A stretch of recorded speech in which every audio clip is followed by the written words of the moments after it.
ऐसा बताते हैं कि भगवान के चरण है वो माताओं जैसे चरण है।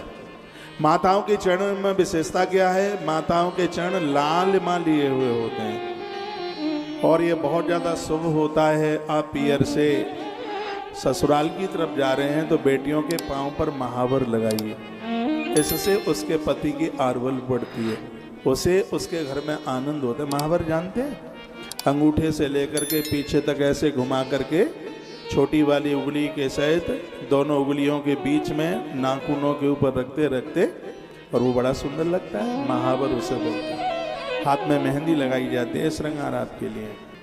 लेकिन देखा जाए तो आप में 50% से ज़्यादा माताएं ऐसी होंगी जन्म से लेकर कभी तक उनकी उंगलियों पर पाँव में महावर पहुंचा ही नहीं, वो जानते ही नहीं, पता ही नहीं है उनको। आजकल डेकोरेशन होता है, शादी से पहले 25,000 रुपया लगते हैं, सिर्फ इतना बड़ा डिपार्टमेंट पोता जाता है, इतना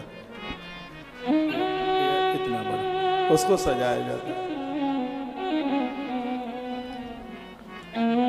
चरण के बिछुआ, अब उतना टाइम नहीं है मैं बोलूं। एक एक भाल की बिंदी, भाल में सिंदूर, हाथ की चूड़ियां, मैंने तो यहाँ तक पढ़ा है बच्चे को जन्म देने के बाद यदि नारी हरी चूड़ियां नहीं पहनती तो उसको शुद्धि नहीं मिलती, पवित्रता नहीं मिलती। बूढ़ी माताओं को पूछ लेना यदि गलत बोलूं, चाहे जितने मंत्र पढ़ लो और सब कुछ कर लो, धुआ पाखी कर लो, लेकिन हाथ में हरी हरी चूड़ियों से शुद्धि मिलती है, पवित्रता मिलती है। नारी बिछुआ पहनती है, इससे पति को बहुत ताकत मिलती है, बहुत शक्ति मिलती है।